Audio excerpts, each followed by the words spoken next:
हो गया पोटेंशियोमीटर। पहला तो प्रिंसिपल V इक्वल टू कितना होता है आई आर इक्वल टू कितना रो L by A, then V is directly proportional to L, assuming rho I and A is constant, तीनों constant ले लो, यानी voltage is directly proportional to length। मतलब suppose एक वायर है, इसमें करंट जा रहा है I, तो पर यूनिट लेंथ इसकी रेजिस्टेंस होगी, मतलब इतने सपोज मैं 10 ओम रेजिस्टेंस ले ली टोटल दी 10 मीटर ही है, यानी 1 मीटर की कितनी होगी फिर 1 ओम कितनी हो जाएगी 1 ओम। वो कहना भी voltage is directly proportional to length ले लो, यानी उससे जी वोल्टेज ड्रॉप है डायरेक्टली प्रोपोर्शनल टू 1 होगी। अगर लेंथ 2 होगी तो वोल्टेज डायरेक्टली प्रोपोर्शनल टू 2, यानी जितनी ज़्यादा लेंथ है उतनी ज़्यादा वोल्टेज फॉल हो जाएगी। बेसिकली पोटेंशियोमीटर वायर की रेजिस्टेंस से फॉल होना, एक तो होंगी ना आप इधर रेजिस्टेंस ले लेंगे इदा करके यार, ਇਹਦਾ एक्सटर्नल रेजिस्टेंस लाई होंगी है सर्किट जो पोटेंशियोमीटर की गल करते हैं एक्सटर्नल रेजिस्टेंस इस तरीके मैग्नेटिक रेजिस्टेंस ही होंगी, वायर की इटसेल्फ रेजिस्टेंस होंगी है, तो रेजिस्टेंस होंगी है पर यूनिट लेंथ, कितना होंगी है पर यूनिट लेंथ। ठीक है, क्वेश्चन दिता हो चाहे ना दिता हो रेजिस्टेंस लेंथ की होंगी है वायर की। ठीक है, यानी पहला तो V is directly proportional to L आ गया, जिन्नी ज़्यादा लेंथ होएगी उतना ज़्यादा वोल्टेज ड्रॉप होएगा। इस तो बाद इनू जनरल फॉर्म च KL पा lay their, that is this constant को आप मान लिया K मान लिया, दैट कांस्टेंट किसके बराबर आ गया I rho by A, I rho by A known as potential gradient, potential gradient कहते हैं इनू, that is V by L K potential gradient. हुण इस तो अगे गल करिए प्रिंसीपल तो अगे कि पोटेंशियोमीटर ते वोल्टमीटर दोनों एक डिवाइस है। पहले पोटेंशियोमीटर को आप वोल्टमीटर वगैरह ही देखते हैं, जिसका एक वोल्टमीटर है तो पोटेंशियोमीटर है, दोनों ही मीटर है यानी दोनों ही डिवाइस है। तो दोनों ही basically voltage across the wire, voltage drop across the wire find करते हैं। की फाइंड करते voltage drop across the wire, wire के अक्रॉस वोल्टेज फाइंड करते काम आते हैं। सपोज जिदा मैं इन्हें जनरल मान लिया, बिल्कुल सिंपल कंसैप्ट है, देखो ध्यान, मैं एक सेल लेना पहला, एक सेल ले लिया पॉजिटिव है नेगेटिव है, मैं इन्हें वोल्टमीटर के नाल अटैच करता, यह वोल्टमीटर है, वोल्टमीटर के पॉजिटिव नाल ते वोल्टमीटर के नेगेटिव नाल इन्हें अटैच करता, ये रीडिंग आ गई, कोई रीडिंग देगा। सपोज इन्हें रीडिंग दी 12 वोल्ट, कितनी दी, यानी इस बैटरी की EMF कितनी है 12 वोल्ट की है, कितने वोल्ट की है। वोल्टमीटर देखने कितना सौखा जिहा सरल जिहा डायग्राम होंदा है, जो तुसी लैब च भी देखिया, इदा करके इदा डब्बा जिहा बनिया, इदा करके इदा करके 0 1 2 3 करके 2 नॉब लगे ऊपर, this is a circuit voltmeter. Voltmeter देखने जिदा दा होंदा, ठीक है। लेकिन पोटेंशियोमीटर एक एक्सपेरिमेंटल सेटअप है to calculate the EMF। Potentiometer is the experimental setup. एक केड़ी सेटअप है, एक्सपेरिमेंटल सेटअप है, कोई इदा दा डिवाइस नहीं है, it is not a device, it is experimental setup to calculate the potential across the EMF of the cell. जिदा फॉर एग्जांपल पोटेंशियोमीटर का डायग्राम है होंदा, इत्थे एक सेल है,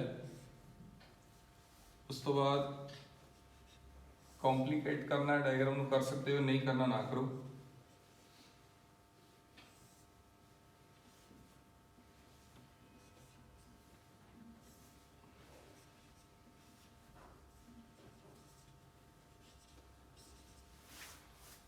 दिस होल इज पोटेंशियोमीटर। जितना यह वोल्टमीटर देखने जिदा का होंदा, पोटेंशियोमीटर देखने जिदा का होंदा, ये कोई फर्क नहीं है। यह वोल्टमीटर है, यह पोटेंशियोमीटर है। यह जनरली तुहाडे लेंची सैल वगैरह जिहड़े तुसी यूज़ करते हो कैमिस्ट्री लैब दे विच, उदा दा कोई सैल होंदा, इहनूं कहंदे ऑक्सीलरी सैल, ऑक्सीलरी बैटरी जां ऑक्सीलरी सैल। ते उस तो बाद यह बेसिकली रियोस्टेट का काम करता है। एक्सटर्नल रेजिस्टेंस है इस सर्किट की, A तो लैके B, C तो लैके D, D तो लैके E तो लैके F तक, ਇਹ 3 सैगमेंट ऑफ वायर्स है, यानी A to ਜਿਹੜਾ F है वो पोटेंशियोमीटर वायर ही है, पोटेंशियोमीटर वायर है। तो पोटेंशियोमीटर वायर 100 सेंटीमीटर की एक लेंथ रखती है, यानी इतने लैके तक 100 है, फिर 101 तो 200, 200 तो लैके 201 तो लैके 300, यानी इतने पोटेंशियोमीटर वायर की लेंथ कितनी है 300 सेंटीमीटर है। इतना स्ट्रेट भी लै सकते, लेकिन डिवाइस बहुत बड़ा हो जाता है। इतनी समझ आ गई। यह 1 मीटर हो गया 100 सेंटीमीटर, अगर आप सीधी 400 सेंटीमीटर लेंदे तो ना बहुत लंबी हो जाती सी, ਤਾਂ करके इन्ना खलारा ना पा के वो की कर लेंगे इदा उपर लै जाते लाइक दिस वन। यह कॉपर स्ट्रिप्स होंगी, ਇਹ ਕਾਪਰ ਸਟ੍ਰਿਪਸ ਹੁੰਦੀਆਂ, ਇਹਦਾ ਏਰੀਆ ਬਹੁਤ ਜ਼ਿਆਦਾ ਹੁੰਦਾ, ਏਰੀਆ ਜ਼ਿਆਦਾ ਹੋਣ ਕਰਕੇ ਇਹਦੀ ਰੈਜ਼ਿਸਟੈਂਸ ਨਾ ਦੇ ਬਰਾਬਰ ਹੁੰਦੀ ਹੈ। ਯਾਨੀ A ਤੋਂ ਲੈ ਕੇ ਅਗਰ F ਤੱਕ ਬੋਲੀਏ ਤੇ ਸਿਰਫ ਇੱਕ ਵਾਇਰ ਹੀ ਮੰਨੋ, A ਤੋਂ ਲੈ ਕੇ F ਤੱਕ ਕਿਹਨੂੰ ਮਾਰੀਏ, ਸਿਰਫ ਇੱਕ ਵਾਇਰ ਨੂੰ ਮੰਨੋ, ਤੇ ਉਹ ਜਿਹੜੀ ਪੋਟੈਂਸ਼ੀਓਮੀਟਰ ਵਾਇਰ ਆ ਉਹਦੀ ਸਿਰਫ ਰੈਜ਼ਿਸਟੈਂਸ ਹੀ ਹੈ। ਯਾਨੀ ਇਸ ਸਰਕਟ ਦੇ ਵਿੱਚ ਤਿੰਨ ਚੀਜ਼ਾਂ ਹੈ। ਅਗਰ ਪੋਟੈਂਸ਼ੀਓਮੀਟਰ ਦੇਖਣ 'ਚ ਬੋਲੀਏ ਤਾਂ ਪੋਟੈਂਸ਼ੀਓਮੀਟਰ ਕੋਲ ਤਿੰਨ ਚੀਜ਼ਾਂ ਹੁੰਦੀਆਂ, ਤਿੰਨ ਚੀਜ਼ਾਂ ਪੋਟੈਂਸ਼ੀਓਮੀਟਰ ਕੋਲ। ਇੱਕ ਪੋਟੈਂਸ਼ੀਓਮੀਟਰ ਦੇ ਵਿੱਚ ਜਿਹੜਾ ਸੈੱਲ ਹੈ, ਦੂਜਾ ਉਹਦੇ ਨਾਲ ਰੈਜ਼ਿਸਟੈਂਸ ਹੈ, ਤੀਜਾ ਉਹਦੇ ਨਾਲ ਪੋਟੈਂਸ਼ੀਓਮੀਟਰ ਵਾਇਰ ਹੈ। ਸਿਰਫ ਤਿੰਨ ਚੀਜ਼ਾਂ ਰੱਖਦਾ ਪੋਟੈਂਸ਼ੀਓਮੀਟਰ। ਪੋਟੈਂਸ਼ੀਓਮੀਟਰ ਕੋਲ ਸਿਰਫ ਤਿੰਨ ਚੀਜ਼ਾਂ ਹੈ, ਇੱਕ ਉਹਦੇ ਕੋਲ ਸੈੱਲ ਹੈ, ਇੱਕ ਉਹਦੇ ਕੋਲ ਰੈਜ਼ਿਸਟੈਂਸ ਹੈ, ਇੱਕ ਪੋਟੈਂਸ਼ੀਓਮੀਟਰ ਵਾਇਰ ਹੈ। ਇੱਕ ਹੀ ਹੈ ਪੋਟੈਂਸ਼ੀਓਮੀਟਰ ਵਾਇਰ। ਦੇਖਣ ਦੇ ਵਿੱਚ ਇੰਨਾ ਕੰਪਲੀਕੇਟ ਕੀਤਾ ਜਦ ਕਿ ਪੋਟੈਂਸ਼ੀਓਮੀਟਰ ਸਿਰਫ ਇੰਨਾ ਜਿਹਾ ਹੀ ਹੈ ਡਾਇਗਰਾਮ। ਇੱਥੇ ਤੋਂ ਲੈ ਕੇ ਉੱਪਰ ਤੱਕ ਇਹ ਜਿਹੜੀ ਵਾਇਰ ਹੈ ਇਹਨੂੰ ਕਨੈਕਟਡ ਵਾਇਰਸ ਕਹਿੰਦੇ ਆ। ਲੈਬ ਦੇ ਵਿੱਚ ਵਾਈਟ ਜਿਹੇ ਕਲਰ ਦੀ ਕਾਪਰ ਦੀ ਹੁੰਦੀ ਹੈ ਵਾਇਰ, ਠੀਕ ਹੈ। A ਤੋਂ ਲੈ ਕੇ B ਤੱਕ ਇਹ ਪੋਟੈਂਸ਼ੀਓਮੀਟਰ ਵਾਇਰ ਹੈ। ਇਹ ਕਿਹੜੀ ਵਾਇਰ ਹੈ? ਇਹ ਪੋਟੈਂਸ਼ੀਓਮੀਟਰ ਵਾਇਰ ਹੈ। ਤੇ ਪੋਟੈਂਸ਼ੀਓਮੀਟਰ ਵਾਇਰ ਦੀ ਲੈਂਥ ਜ਼ਰੂਰੀ ਨਹੀਂ ਹੈ ਇੱਦਾਂ ਦਿੱਤੀ ਹੋਵੇ, ਉਹ ਡਾਇਰੈਕਟ ਇੱਦਾਂ ਵੀ ਦੇ ਸਕਦੇ ਆ, ਚਾਹੇ 5-7 ਵਾਰੀ ਹੋਰ ਵੀ ਗੇੜੇ ਦੇ ਸਕਦੇ ਆ, ਠੀਕ ਹੈ। ਉਹਦੇ ਤੋਂ ਕੋਈ ਪਰੇਸ਼ਾਨੀ ਨਹੀਂ ਆਪਾਂ ਨੂੰ। ਕੰਸਟਰਕਸ਼ਨ ਹੈ ਹੁਣ, ਇਹ ਜਿਹੜਾ ਥੱਲੇ ਕੋਈ ਬੈਟਰੀ ਲਾਈ, ਆਹ ਬੈਟਰੀ ਦਾ ਪੋਜ਼ਿਟਿਵ ਹੈ ਤੇ ਇਹ ਬੈਟਰੀ ਦਾ ਨੈਗੇਟਿਵ ਹੈ।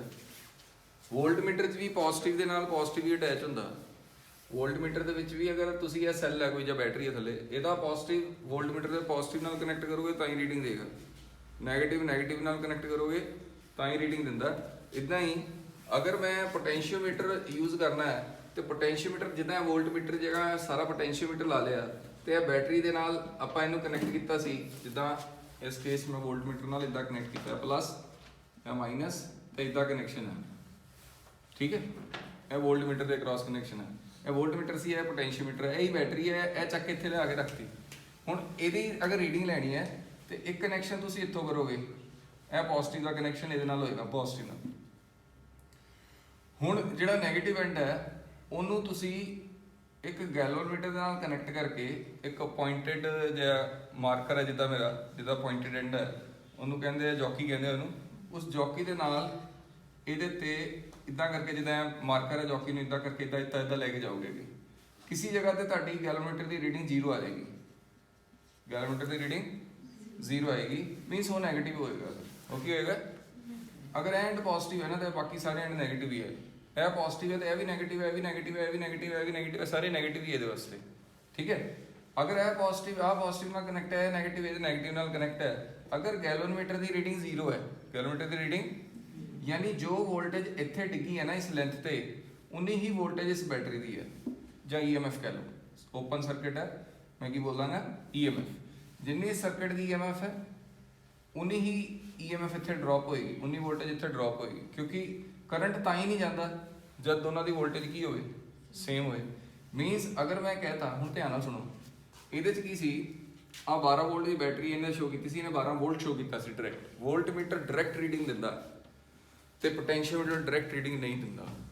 ਪੋਟੈਂਸ਼ੀਓਮੀਟਰ ਡਾਇਰੈਕਟ ਰੀਡਿੰਗ ਉਹਨੇ ਕਹਿ ਦੇਣਾ V = KL ਹੈ, ਆਪਾਂ ਪੜ੍ਹ ਕੇ ਆਏ ਹਾਂ ਜੀ। V = ਇਹ L ਬੈਲੈਂਸਿੰਗ ਲੈਂਥ ਹੈ, ਜਿਹੜੀ ਇਹ ਲੈਂਥ ਆਈ ਹੈ ਬੈਲੈਂਸਿੰਗ ਲੈਂਥ ਹੈ। ਸਪੋਜ਼ ਕੁਐਸਚਨ ਦੇ ਵਿੱਚ ਗਿਵਨ ਹੈ ਕਿ 2 ਹੈ, ਇਹ ਕਿੰਨਾ 2 ਗਿਵਨ ਹੈ, ਇਹ ਕਿੰਨਾ ਗਿਵਨ ਹੈ 2, ਤੇ ਅਗਰ ਇਹ 12 ਸੀਗੀ ਤੇ ਇਹ ਜਿਹੜੀ ਬੈਲੈਂਸਿੰਗ ਲੈਂਥ ਆਈ ਇੱਥੋਂ ਉਹ ਆਈ 6, ਕਿੰਨੀ ਆਈ? ਤੇ ਆਨਸਰ ਇਹਦਾ ਵੀ ਕਿੰਨਾ ਆਇਆ? 12। ਲੇਕਿਨ ਇਹਨੇ ਕੀ ਡਾਇਰੈਕਟ 12 ਆਨਸਰ ਦਿੱਤਾ ਕਿ ਬੈਲੈਂਸਿੰਗ ਲੈਂਥ ਦਿੱਤੀ? ਇਹਨੇ ਬੈਲੈਂਸਿੰਗ ਲੈਂਥ ਦੇਣੀ ਹੈ, direct value of EMF show ਨਹੀਂ ਕਰੇਗਾ, ਠੀਕ ਹੈ।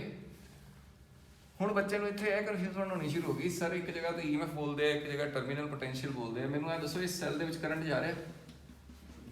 ਅਗਰ EMF ਤੇ ਪੋਟੈਂਸ਼ੀਓਮੀਟਰ ਤੋਂ ਚੰਗਾ ਬੋਲੀ, ਵੋਲਟਮੀਟਰ ਤੇ ਪੋਟੈਂਸ਼ੀਓਮੀਟਰ ਤੋਂ ਚੰਗਾ ਬੋਲੀਏ ਨਾ, ਤੇ ਉਹ ਇਹ ਵਧੀਆ ਨਹੀਂ ਮੰਨਿਆ ਜਾਂਦਾ, ਪੋਟੈਂਸ਼ੀਓਮੀਟਰ ਵਧੀਆ ਮੰਨਿਆ ਜਾਂਦਾ। ਉਹਦਾ ਰੀਜ਼ਨ ਸੁਣੋ, ਇਹਨੇ ਰੀਡਿੰਗ ਉਦੋਂ ਲਈ ਜਦੋਂ IG ਕਿੰਨਾ ਹੈ, ਯਾਨੀ ਇਹਦੇ ਵਿੱਚ ਕਰੰਟ ਨਹੀਂ ਜਾ ਸਕਦਾ, ਠੀਕ ਹੈ। ਇਹਦੇ ਵਿੱਚ ਕੀ ਹੁੰਦਾ ਹੈ, ਵੋਲਟਮੀਟਰ ਦੇ ਵਿੱਚ ਨਾ ਚਾਹੁੰਦਿਆਂ ਹੋਇਆਂ ਵੀ ਕਰੰਟ ਜਦੋਂ ਇਦਾਂ ਇਹਨੂੰ ਕਨੈਕਟ ਕਰਦੇ ਆ ਇਹਦੇ ਅੰਦਰੋਂ ਨਿਕਲ ਕੇ ਬਾਹਰ ਚਲਾ ਜਾਂਦਾ। ਆਪਾਂ ਮੰਨ ਲੈਂਦੇ ਹਾਂ ਵੋਲਟਮੀਟਰ ਦੀ ਰੈਜ਼ਿਸਟੈਂਸ ਇਨਫਾਈਨਾਈਟ ਹੈ, ਲੇਕਿਨ ਹੁੰਦੀ ਰੈਜ਼ਿਸਟੈਂਸ ਇਨਫਾਈਨਾਈਟ, ਯਾਨੀ ਇਧਰੋਂ ਕੁਛ ਨਾ ਕੁਛ ਕਰੰਟ ਨਾ ਐਨਕਾਊਂਟਰ ਹੋ ਜਾਂਦਾ ਹੈ ਤੇ ਕਰੰਟ ਇਹਦੇ ਅੰਦਰੋਂ ਵੀ ਨਿਕਲ ਜਾਂਦਾ ਹੈ। ਅਗਰ ਕਰੰਟ ਇਹਦੇ ਅੰਦਰੋਂ ਨਿਕਲ ਜਾਏਗਾ ਤੇ ਵੋਲਟੇਜ IR ਇੱਥੇ ਡ੍ਰੌਪ ਹੋ ਜਾਏਗੀ ਇੰਟਰਨਲ ਰੈਜ਼ਿਸਟੈਂਸ ਕਰਕੇ। ਕਿਹਦੇ ਕਰਕੇ? ਇੰਟਰਨਲ ਰੈਜ਼ਿਸਟੈਂਸ ਕਰਕੇ ਥੋੜੀ ਜਿਹੀ ਵੋਲਟੇਜ ਡ੍ਰੌਪ ਹੋ ਜਾਏਗੀ, ਯਾਨੀ ਇਹ ਕਰੈਕਟ EMF ਕਦੇ ਨਹੀਂ ਦਿੰਦਾ। ਕੌਣ ਕਰੈਕਟ EMF ਨਹੀਂ ਦਿੰਦਾ? वोल्टमीटर के पोटेंशियोमीटर? क्यों नहीं दिता? क्योंकि उन्हें चाह के भी रेजिस्टेंस जीरो नहीं हो सकती, इनफिनाइट नहीं हो सकती, यानी कुछ ना कुछ उस करंट पास हो जाता है तो सैल के अंदरों भी करंट पास हो जाता है, वो घूमता घुमाता। तो जो करंट पास हो जाएगा यानी इतने वोल्टेज कुछ ना कुछ गिरेगी तो आपको एग्जैक्ट वैल्यू ऑफ ईएमएफ नहीं मिलती। कौन ईएमएफ सही देगा? Potentiometer. Basic difference between voltmeter and potentiometer है ये। दूजा है भी वो एक अपरेटस है, दूजा वो सिस्टम है, ठीक है। बेसिक डिफरेंस है ही है, होर कहानी जिन्नियां मर्जी इधर उल्टी सीधी मारी चलो, बेसिक डिफरेंस है ही है। ਹੁਣ ਆਪਾਂ पोटेंशियोमीटर ਤੇ ਰਹੀਏ, ਹੁਣ ਆਪਾਂ ਨੂੰ ਇਹਦੇ ਨਾਲ ਕੋਈ ਮਤਲਬ ਨਹੀਂ ਹੈ, ਮਤਲਬ ਆਪਾਂ ਨੂੰ पोटेंशियोमीटर ਦਾ ਇੱਕ ਕਨਸੈਪਟ ਸਮਝ ਆ ਰਿਹਾ ਬਈ पोटेंशियोमीटर ਦੇ ਵਿੱਚ ਦੋ ਸਰਕਟ ਹੁੰਦੇ ਆ। ਕਿੰਨੇ ਸਰਕਟ? ਇੱਕ ਮੇਜਰ ਸਰਕਟ ਜੋ ਕਿ ਖੁਦ पोटेंशियोमीटर ਹੁੰਦਾ, ਦੂਜਾ ਇੱਕ ਸਰਕਟ ਜਿਹਦੇ ਤੇ ਆਪਾਂ ਵਰਕਆਊਟ ਕਰਨਾ। ਜਿੱਦਾਂ ਇਹ ਇੱਕ ਸਰਕਟ ਹੀ ਹੈ, ਕਿਉਂਕਿ ਤੁਹਾਨੂੰ ਡਾਇਗਰਾਮਸ ਇਦਾਂ ਨਹੀਂ ਮਿਲੇਗਾ ਕਦੇ ਵੀ, ਕਿਉਂਕਿ ਸਰ ਤਾਂ ਸੌਖਾ ਕਰਕੇ ਬਣਾ ਦਿੰਦੇ ਆ। ਇਹ ਡਾਇਗਰਾਮ ਤੁਹਾਨੂੰ ਥੱਲੇ ਇਦਾਂ ਮਿਲੇਗਾ, ਥੱਲੇ ਉਹ ਲਾਣਗੇ ਇਦਾਂ ਕਰਕੇ ਇੱਕ ਸੈੱਲ, ਇਹ ਚੀਜ਼ ਇਦਾਂ ਗੈਲੋਮੀਟਰ ਲਾਣਗੇ। ਹੁਣ ਇਹ ਵੀ ਤਾਂ ਬੈਟਰੀ ਹੈ, ਇਹ ਬੈਟਰੀ ਦਾ ਪੋਜ਼ਿਟਿਵ ਹੈ ਤੇ ਬੈਟਰੀ ਦਾ। ਜਦੋਂ ਵੀ ਕੋਈ ਥਿਊਰੀ ਕਰਨੀ ਹੈ ਜਾਂ ਨੂਮੈਰੀਕਲ ਕਰਨਾ ਹੈ, पोटेंशियोमीटर ਦੇ ਨੂਮੈਰੀਕਲ ਤੇ ਥਿਊਰੀ ਬੜੀ ਸੌਖੀ ਹੈ ਅਗਰ ਤੁਸੀਂ ਧਿਆਨ ਨਾਲ ਸਮਝੋਗੇ। ਦੋ ਚੀਜ਼ਾਂ ਚੀਜ਼ ਡਿਵਾਈਡ ਹੈ। ਇੱਕ ਚੀਜ਼ ਹੈ ਇਸ ਤੋਂ ਉੱਪਰ ਯਾਨੀ ਕਿ ਐਕਚੁਅਲ ਖੁਦ पोटेंशियोमीटर, ਦੂਜੀ ਚੀਜ਼ ਹੈ ਥੱਲੇ ਵਾਲਾ ਸਰਕਟ। ਥੱਲੇ ਵਾਲਾ ਇਹ ਤਾਂ ਇੱਕ ਤਰੀਕੇ ਦਾ ਵੋਲਟਮੀਟਰ ਯਾਨੀ पोटेंशियोमीटर, ਇਹ ਤਾਂ ਹਮੇਸ਼ਾ ਹੀ ਰਹਿਣਾ। ਸਰਕਟ ਨੇ ਥੱਲੋਂ ਚੇਂਜ ਹੋਣਾ, ਇਹ ਥੱਲੇ ਵਾਲਾ ਸਰਕਟ ਚੇਂਜ ਹੋਏਗਾ। ਕਿੰਨੇ ਤਰੀਕੇ ਨਾਲ ਚੇਂਜ ਹੋ ਸਕਦਾ? ਜਿੰਨੇ ਮਰਜ਼ੀ ਨਾਲ ਕਰ ਲਓ। ਫੋਰ ਐਗਜ਼ਾਮਪਲ ਹੁਣ ਮੈਂ ਇਹਨੂੰ ਸੌਖਾ ਡਾਇਗਰਾਮ ਬਣਾਉਂਗਾ ਮੈਂ, ਕਿਉਂਕਿ ਤੁਹਾਨੂੰ ਸਮਝਾਉਣਾ। ਇਦਾਂ ਕਰਕੇ ਇੱਕ ਸੈੱਲ ਬਣਾਇਆ, ਉਸ ਤੋਂ ਬਾਅਦ A ਪਾਇਆ ਤੇ ਇੱਥੇ ਸਿੱਧਾ ਹੀ B ਪਾਤਾ, ਤੇ ਉਸ ਤੋਂ ਬਾਅਦ ਮੈਂ पोटेंशियोमीटर ਵਾਇਰ ਖਤਮ ਕਰਕੇ ਇੱਥੇ ਰੈਜ਼ਿਸਟੈਂਸ ਲਾਤਾ। ਯਾਨੀ ਸਰ ਨੇ ਕੀ ਕੀਤਾ, ਇਹ ਤਿੰਨ ਵਾਇਰ ਸੈਗਮੈਂਟ ਦੀ ਜਗ੍ਹਾ ਕਿੰਨੀ ਵਾਇਰ ਸੈਗਮੈਂਟ ਲੈ ਲਈ? ਇੱਕ ਲੈ ਲਈ। ਕਿੰਨੀ ਲੈ ਲਈ?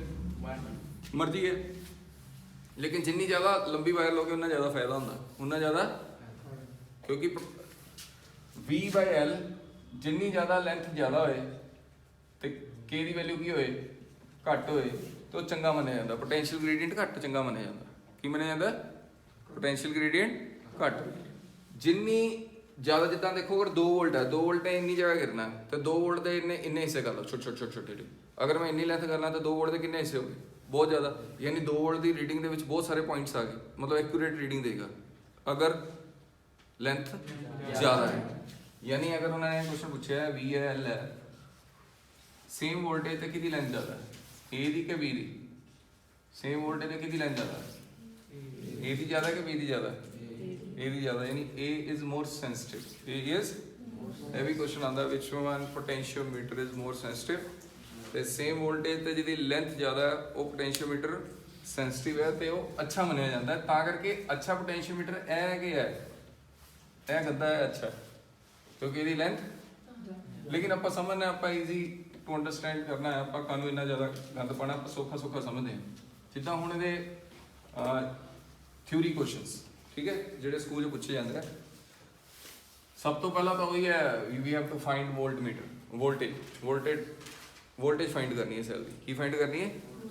ਉਹਨੇ ਕੀ ਕਰਨਾ ਹੈ, ਇੱਕ ਸੈੱਲ ਲੈ ਲਿਆ। ਦੇਖੋ ਇਹ पोटेंशियोमीटर ਹੈ, ਇਹਦੀ EMF E' ਹੈ, ਇੱਥੇ ਆ ਰੈਜ਼ਿਸਟੈਂਸ S ਪਾ ਲਓ, R ਪਾ ਲਓ, S ਪਾ ਲਓ, ਠੀਕ ਹੈ, ਇਹ ਰੈਜ਼ਿਸਟੈਂਸ ਹੈ। ਤੇ ਜਦੋਂ ਵੀ पोटेंशियोमीटर ਦਾ ਕੁਐਸਚਨ ਬੋਲਣਗੇ ਨਾ ਤੇ ਉਹ ਬੋਲਣਗੇ ਬਈ पोटेंशियोमीटर ਦੇ ਵਿੱਚ ਇੱਕ ਸੈੱਲ ਹੈ ਜਿਹਦੀ ਇੰਟਰਨਲ ਰੈਜ਼ਿਸਟੈਂਸ 0 ਹੈ ਤੇ ਉਹ ਆਕਸੀਲਰੀ ਸੈੱਲ ਹੀ ਹੁੰਦਾ। ਕਿਹੜਾ ਸੈੱਲ?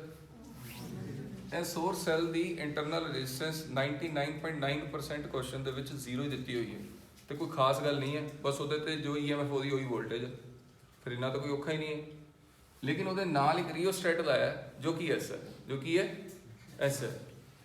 ਹੁਣ ਉਹਨੇ ਕਹਿਤਾ ਵੀ ਤੁਹਾਡੇ ਕੋਲ ਦੋ ਸੈੱਲ ਹੈ, ਇੱਕ ਹੈਗਾ E1 ਤੇ ਇੱਕ ਹੈਗਾ E2, ਤੁਸੀਂ ਇਹਨਾਂ ਦੀ ਰੇਸ਼ੀਓ ਫਾਈਂਡ ਕਰੋ EMF ਦੀ। ਕੀ ਫਾਈਂਡ ਕਰੋ?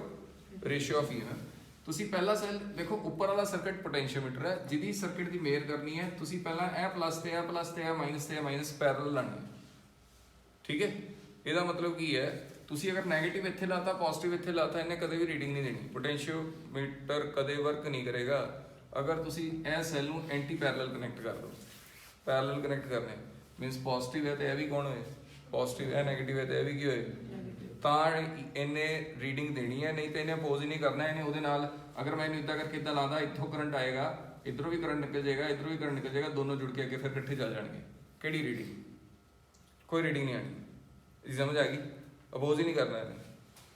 यानी यह चीज़ इदा नहीं हो सकती। कितना बनेगा डायग्राम? अगर यह प्लस है तो इत्थे भी की आएगा, तो इत्थे भी की आएगा। आ पहला सैल है, यदि मैं EMF कहती E1, हूँ उस तो बाद गैलोमीटर लाया, एक मिनट, यह पहला सैल है। इदा एक दूजा सर्किट बना लिया ये EMF E2 है, इनू मैं 3 ले लिया, 1 है 2 है, इत्थे गैलोमीटर ला के इत्थे एक छोटी जी रेजिस्टेंस ला के इत्थे शंट मतलब आ लाती, जॉकी लाती। ए रेजिस्टेंस का कोई मतलब नहीं है, ए रेजिस्टेंस का बस है सेफ्टी परपस ले लाया। किहड़ी परपस ले? ਇਹਦਾ कोई मतलब नहीं। ਹੁਣ ਕੀ ਕੀਤਾ, ਜਦੋਂ ਆਪਾਂ 1 ਤੇ 3 ਨੂੰ ਕਨੈਕਟ ਕੀਤਾ, 1 ਤੇ यानी ਕਿਹੜਾ ਸੈੱਲ ਐਂਟਰ ਹੋ ਗਿਆ? 1 ਕੇ 2, 1 ਸੈੱਲ ਐਂਟਰ ਹੋ ਗਿਆ। ਹੁਣ ਇਸ ਸੈੱਲ ਦੇ ਵਿੱਚ ਇਹ ਬੈਲੈਂਸਿੰਗ ਲੈਂਥ ਆ ਗਈ। ਕਿਹੜੀ ਲੈਂਥ ਆ ਗਈ? अच्छा दोस्तों, इस सैल के नाल कोई चीज़ चल रही है? बल्ब चल रहा है, पखा चल रहा है, कुछ चल रहा है? नहीं चल रहा है। थानू कितना पता लगे कुछ नहीं चल रहा? क्योंकि यह जी चीज़ है ना, यह सिर्फ इदा यह चीज़ है बस। आ बैटरी लगी इदा, इनू तुसीं ए नाल कनैक्ट करता, इधरों जॉकी नाल इधरों कनैक्ट करता। अगर कोई सैल सुल इस सैल के नाल कोई एक्सटर्नल चीज़ चलानी सी, फिर तुसीं थल्ले कोई इदा करके इदा बल्ब लाते तो इदा चलता। यानी यह सर्किट ओपन सर्किट है। किहड़ा सर्किट है? ਇਹ EMF रीड करेगा। की रीड करेगा? यानी ये जी पहली लेंथ आई बैलेंसिंग लेंथ, आप कहेंगे E1 is equal to KL1। E1 is equal to K कौन है? Potential gradient. घट चाहिए ज़्यादा चाहिए? घट चाहिए, घट चाहिए। ठीक है। हुण अगर 1 ते 3 का कनैक्शन कट के 2 ते 3 कनैक्ट कर दिए तो E2 इज इक्वल टू कितना आ गया? KL2। दोनों डिवाइड किया, E1 बाई E2 कितना आ गया? ये L2 की सी बैलेंसिंग लेंथ कि सेकंड सैल। अगर यह वोल्टेज ज़्यादा होगी लेंथ भी ज़्यादा होगी। हाँ जी,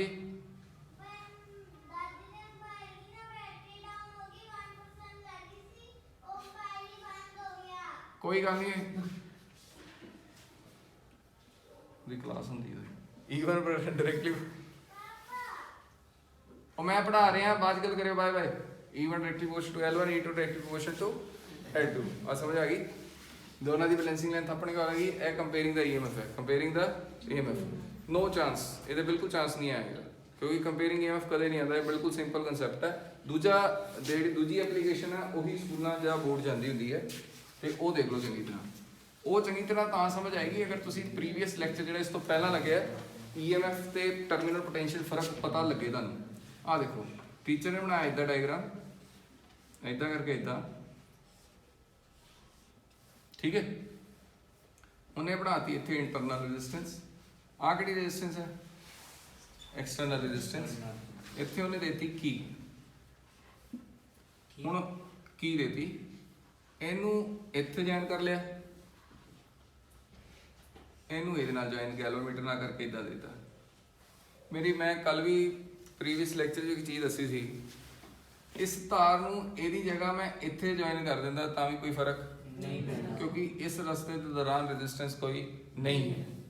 इस तार में यदि जगह इत्थे ज्वाइन कर देना, तुसी डायग्राम देख के परेशान हो जाते हो, लेकिन ये कोई फर्क ही है नहीं, क्योंकि उस वायर तक वो विचकार कोई रेजिस्टेंस नहीं है। देखो इदा ही उन्हें तुहानू गुमराह करना है, डायग्रामेटिकली गुमराह करेगा, तुहानू समझ नहीं आया की हो गया। मैं तो डायग्राम ही देखा देता था, जबकि है डायग्राम वही है। यानी चाहे इत्थे कनैक्शन है चाहे इत्थे कनैक्शन है, कोई फर्क नहीं है। हुण मैं मान लिया यदि EMF है E। अच्छा ये सर्किट ओपन है कि क्लोज है? ओपन। यानी ये करंट जाएगा कि नहीं जाएगा? नहीं जाएगा। यानी नहीं जाएगा तो अगर ये बैलेंसिंग लेंथ कटेगा वो EMF ले कटेगा कि टर्मिनल पोटेंशियल ले कटेगा? EMF। कल दस्या सी, अगर सर्किट करंट सर्किट ऊपर वाला नहीं होता, वो डिवाइस है, यह सर्किट है। ठीक है, ये चीज समझ आई? यानी मैं कहूँगा E1 is directly proportional to L1, कि E नहीं E1 नहीं EMF। हुण मैं इनू सर्किट को क्लोज करता, की करता कि हुण थल्ले करंट तो घूमेगा, जाएगा, घूमेगा, घूमेगा, बैलेंसिंग लेंथ कटोगे, यानी इस पासे करंट नहीं जा सकता। यानी हुण ये रीड E करेगा कि V करेगा? हुण ये V कौन है? Terminal potential. इसकी लेंथ ज़्यादा घट? क्यों? डिस्चार्ज। क्योंकि ये डिस्चार्ज हो रहा है, टर्मिनल पोटेंशियल EMF तो घट होती है, यानी कितना है? L2। L2 ਵੱਡਾ ਕਿ L1 ਵੱਡਾ? L1 ਵੱਡਾ। ਪਹਿਲਾਂ ਇਹ ਸਮਝ ਆਇਆ, ਅਗਰ ਕੀ ਪ੍ਰੈਸ ਨਹੀਂ ਸੀ ਤੇ ਕੀ ਪ੍ਰੈਸ ਨਾ ਹੋਣ ਦਾ ਮਤਲਬ ਹੈ ਇਹ ਚੀਜ਼ ਹੋਣਾ। ਅਗਰ ਕੀ ਓਪਨ ਹੀ ਸੀਗੀ, ਅਗਰ ਕੀ ਸੀ ਓਪਨ ਸੀ, ਯਾਨੀ ਥੱਲੇ ਤੱਕ ਜਾ ਹੀ ਨਹੀਂ ਰਿਹਾ, ਡਾਇਗਰਾਮ ਦੇਖਣ ਦੀ ਲੋੜ ਹੀ ਨਹੀਂ, ਤੁਹਾਨੂੰ ਡਾਇਗਰਾਮ ਦਿੰਦੇ ਹੀ ਨਹੀਂ ਥੱਲੇ ਵਾਲਾ ਡਾਇਗਰਾਮ ਦਿੰਦੇ ਹੀ ਨਹੀਂ। ਕਿਉਂ ਨਹੀਂ ਦਿੰਦੇ? ਕਿਉਂਕਿ ਓਪਨ ਸਰਕਟ ਹੁੰਦਾ, ਕੀ ਲੱਗੀ ਨਹੀਂ ਹੁੰਦੀ। ਅਗਰ ਉਹਨੇ ਕੀ ਪ੍ਰੈਸ ਕਰਨੀ ਹੈ ਤਾਂ ਉਹਨੇ ਇਹਨਾਂ ਖਲਾਰਾ ਪਾਣਾ, ਨਹੀਂ ਤਾਂ ਉਹਨੇ ਡਾਇਗਰਾਮ ਦੇਣਾ ਹੀ ਨਹੀਂ। ਆਹ ਚੀਜ਼ ਸਮਝ ਆਈ? ਹੁਣ ਉਹ ਕੀ ਇੱਥੇ ਪ੍ਰੈਸ ਕਰੇਗਾ ਤਾਂ ਹੁਣ ਵੀ ਆਈ ਹੈ, ਚੀਜ਼ ਸਮਝ ਆ ਗਈ। E ਬਾਈ V ਕਿੰਨਾ ਆ ਗਿਆ? L1 ਬਾਈ L2। ਤੇ ਇੰਟਰਨਲ ਰੈਜ਼ਿਸਟੈਂਸ ਅਗਰ ਇਹਦੀ ਸਮਾਲ r ਹੈ ਤੇ ਐਕਸਟਰਨਲ ਰੈਜ਼ਿਸਟੈਂਸ ਕੈਪੀਟਲ R ਹੈ, ਤੇ ਇੰਟਰਨਲ ਤੇ ਐਕਸਟਰਨਲ ਰੈਜ਼ਿਸਟੈਂਸ ਹੈ ਰਿਲੇਸ਼ਨ ਦਾ E ਬਾਈ V -1 into R, ਯਾਨੀ L1 ਬਾਈ L2 -1 ਬਾਈ R।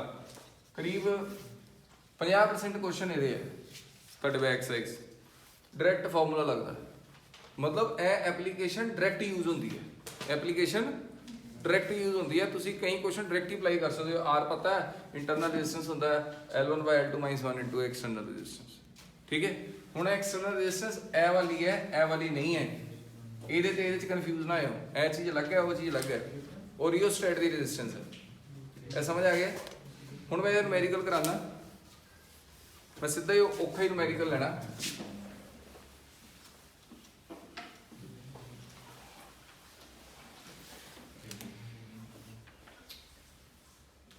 ਉਹਨੇ ਕਿਹਾ 8 ਵੋल्ट ਹੈ, ਉਹਨੇ ਕਿਹਾ R ਹੈ।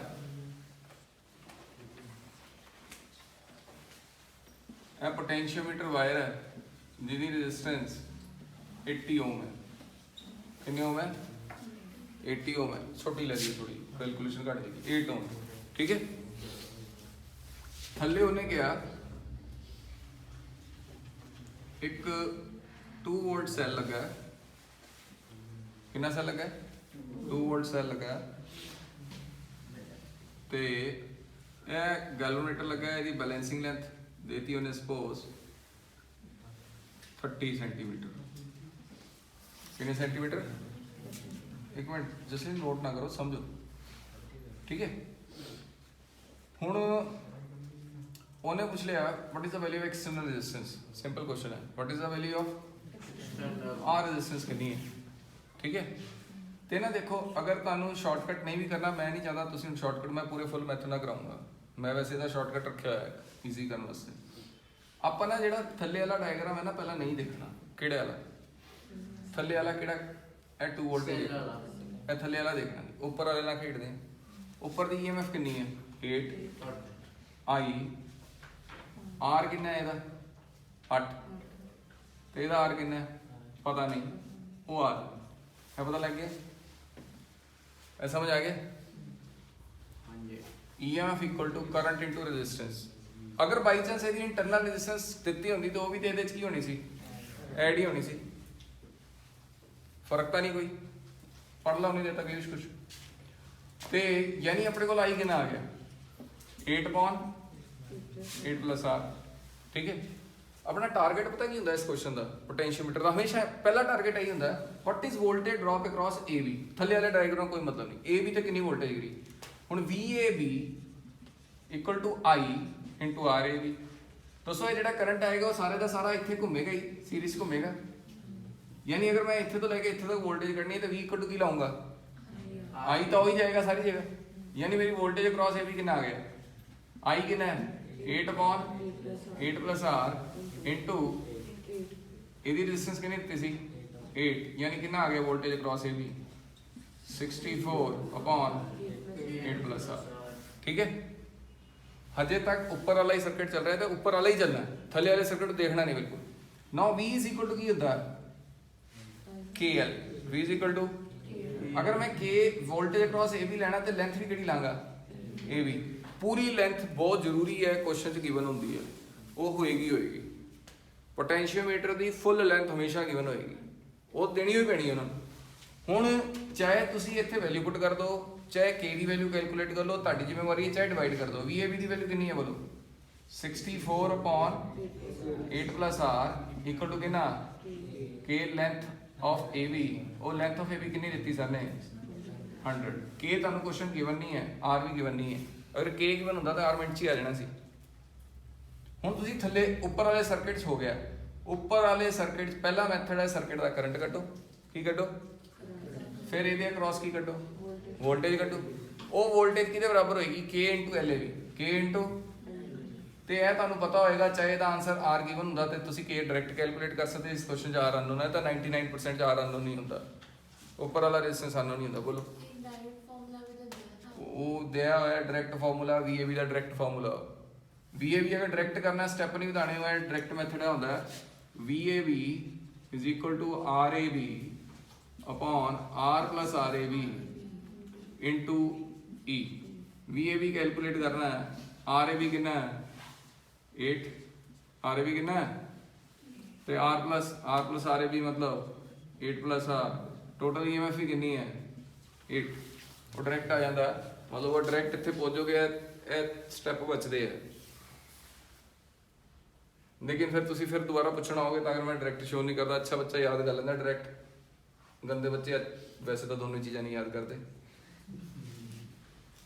तो वो डायरेक्ट है, वो शॉर्टकट है। चलो ऐ हो गया। हुण थल्ले वाले सैल ले खेडना, उपर वाले सैल दे वास्ते कोई भी न्यूमेरिकल है इदां ही करना। उपर वाले सर्किट का काम ही है, इस तो ज़्यादा किसी भी सर्किट का काम नहीं है। उपर वाले सर्किट चाहिए, थल्ले वाले सर्किट कुछ भी चेंज हो सकता। जिदा फर्स्ट सर्किट ले करिए तो यदी वोल्टेज कितनी है is equal to K, balancing length कितनी है ए आ गया, इस तो K की वैल्यू आ गई, इतने पुट कर दोगे कौन आ जाएगा। हुण मैं थल्ले वाले सर्किट चेंज करांगा, सिर्फ ऊपर वाले सर्किट में बार बार नहीं खेडना। ऊपर वाले सर्किट का काम यही है, थल्ले वाले सर्किट होर देखो। थल्ले वाले सर्किट साने की कीता, ਇਹਦੀ जगह इधर देता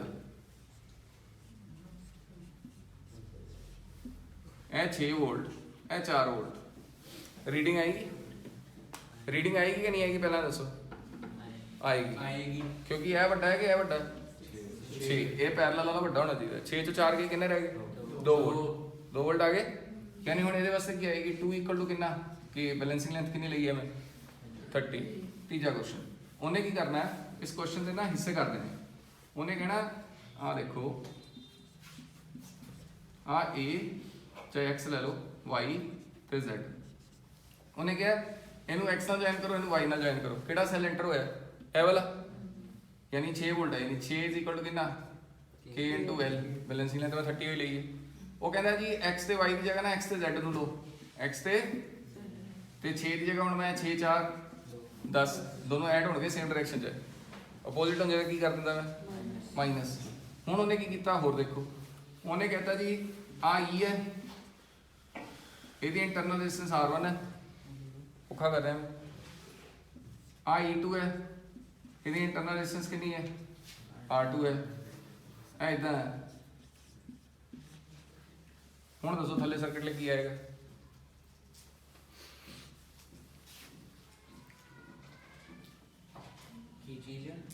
और बैलेंसिंग लेंथ कटनी है, E1 plus E2 हो गया। चलो हो रही जी ए भी है आर है। और बैलेंसिंग लेंथ कितना कटांगे, ਇਹਦੀ नेट ईएमएफ कितनी है कल दस के आए ई पैरेलल ई पैरेलल ई यानी E is directly proportional to कितना KL इक्वल टू पा दो KL। यानी कोई फर्क पिया नहीं पिया, कोई फर्क नहीं पिया। ये सर्किट ओपन है क्लोज है, ये ओपन ही ओपन क्यों मैं किहड़ा एक्सटर्नल रेजिस्टेंस बना के शो की इत्थे बनाया कुछ नहीं। ये सर्किट की सी ओपन सी, सर्किट की सी। चलो जो तुहाडे स्कूल च आंदा वो देखो, यह क्वेश्चन आंदा यही आंदा, अगर आया तो यही आऊगा। इदां करके एक वोल्ट मीटर लगा होगा, बैटरी EMF लगी, ਇਹਦੇ ਨਾਲ ਇੱਕ ਰੈਜ਼ਿਸਟੈਂਸ ਲੱਗੀ ਹੋਏਗੀ, ਥੱਲੇ ਇੱਕ ਰੈਜ਼ਿਸਟੈਂਸ ਹੋਰ ਲੱਗੀ ਹੋਏਗੀ। ਤੇ ਕੁਐਸਚਨ ਨੂੰ ਟੀਚਰ ਜਾਂ ਕੋਈ ਵੀ ਆਥਰ ਆਪਣੇ ਹਿਸਾਬ ਦੇ ਨਾਲ ਇੰਨਾ ਦੀ ਵੈਲਿਊ ਲੈਂਦਾ ਕਿ ਕੈਲਕੂਲੇਸ਼ਨ ਬੜੀ ਈਜ਼ੀ ਹੋਏ। ਉਹ ਮੈਂ ਤੁਹਾਨੂੰ ਦੱਸਦਾ ਸਾਰੀ ਬੁੱਕ 'ਚ ਇਦਾਂ ਦੀ ਹੈ। ਇੱਥੇ ਉਹਨੇ ਲੈ ਲਿਆ 6 ਵੋਲਟ, ਕਿੰਨਾ ਲੈ ਲਿਆ ਇੱਥੇ ਦੇਤੀ ਉਹਨੇ 0.4 ਓਮ, ਕਿੰਨਾ ਓਮ ਹੋ ਗਿਆ। ਉਹ ਥੱਲੇ ਉਹਨੇ ਲੈ ਲੈਣਾ 5.6 ਓਮ। ਇਹਨਾਂ ਦੋਨਾਂ ਦਾ ਸਮ ਕਿੰਨਾ ਹੈ 6। ਉਹ ਕੈਲਕੂਲੇਸ਼ਨ ਸ਼ਾਰਟ ਕਰ ਰਿਹਾ, ਪਤਾ ਕਿੱਦਾਂ, ਜਦੋਂ ਇੱਥੇ ਬੈਲੈਂਸਿੰਗ ਲੈਂਥ ਆਏਗੀ यानी इत्थे तो इत्थे करंट तो जाना ही नहीं, करंट कित्थे घूम रहा फिर इदा घूम रहा, इदा घूम रहा कि नहीं घूम रहा, बोलो घूम रहा कि नहीं घूम रहा, घूम रहा। ਇਹ ਬਹੁਤ ਜ਼ਬਰਦਸਤ ਸਰਕਟ ਬਣਦਾ ਹੈ। ਇਹਦੇ ਅਕ੍ਰੋਸ ਤੇ ਇਹਦੇ ਅਕ੍ਰੋਸ ਤਿੰਨਾਂ ਦੇ ਅਕ੍ਰੋਸ ਵੋਲਟੇਜ ਸੇਮ ਹੈ, ਤਿੰਨਾਂ ਦੇ ਅਕ੍ਰੋਸ ਵੋਲਟੇਜ, ਲੇਕਿਨ ਇਹ ਸਰਕਟ ਵੋਲਟੇਜ ਸੇਮ ਹੋਣ ਦੇ ਬਾਵਜੂਦ ਵੀ ਇਹ ਤੇ ਇਹ ਦੋਨੋਂ ਸੀਰੀਜ਼ 'ਚ ਹੈ। ਕਿਸ 'ਚ?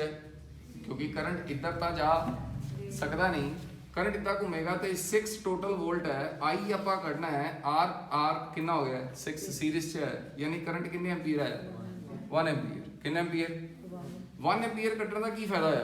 तुसी वोल्टेज ड्रॉप करनी है।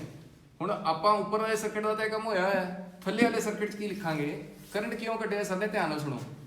ए सेल डिस्चार्ज हो रहा है ना, ਇਹਦੇ क्रॉस वोल्टेज ਜਿਹੜੀ ਹੋਏਗੀ V इक्वल टू कितना ਹੁੰਦਾ है E माइनस E कितना है ਇਹਦਾ 6, करंट कितना जा रहा है 1, ए रेजिस्टेंस कितनी है 0.4। ए वाली लेनी है कि दोनों लेनी है? सिर्फ यही लेनी है क्योंकि आप ये क्रॉस वोल्टेज कटनी है। ठीक है, ए आंसर कितना आया 5.6। 5 बच्चे इस तो भी सौखा तरीका लगते हैं, जो इधर डायग्राम आया ना इनू ना देखा करो, इनू कट मार दो। करंट कितना जा रहा है 1, ये थले क्रॉस वोल्टेज कटो V कटो कितना आएगा I इंटू R, इधरों ही आंसर आ जाए सेम ही आना। किवें दोबारा दसियो, इधरों इतना घूम के जा रहे हैं ना, ਇਹਦੇ ਕ੍ਰਾਸ ਜੋ ਵੋਲਟੇਜ ਇੱਥੇ ਹੈ ਉਹੀ ਇਹਦੇ ਕ੍ਰਾਸ ਵੋਲਟੇਜ ਹੈ, ਪੁਆਇੰਟ ਤਾਂ ਉਹੀ ਹੈ, ਤੇ ਇੱਥੇ ਸਿਰਫ ਕਰੰਟ ਹੈ ਤੇ ਰੈਜ਼ਿਸਟੈਂਸ ਹੈ, ਇੱਥੇ ਸੈੱਲ ਹੈ ਨਹੀਂ, ਇੱਥੇ ਸੈੱਲ ਤੇ ਡਾਇਰੈਕਟ ਕੀ ਲਾ ਲਓ I ਕਿੰਨਾ ਹੈ 1 ਤੇ R ਕਿੰਨਾ ਹੈ।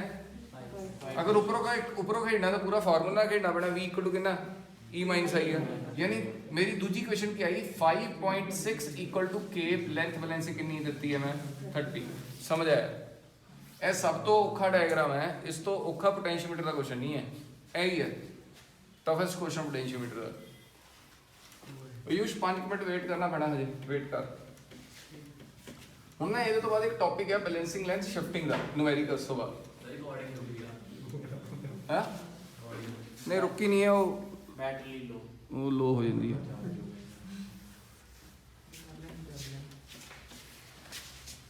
ਆ ਦੇਖੋ ਹੁਣ ਕੀ ਹੋਇਆ, ਆਪਾਂ ਨੂੰ shifting of balancing length, shifting of balancing length ਇਹਦਾ ਕੁਐਸਚਨ ਆਂਦਾ ਹੈ, ਤੇ ਬੜਾ ਹੀ ਸੌਖਾ ਜਿਹਾ ਟੌਪਿਕ ਹੈ। ਬੰਦ ਕਰਕੇ ਦੁਬਾਰਾ ਚਲਾਉਂਦੇ ਹਾਂ।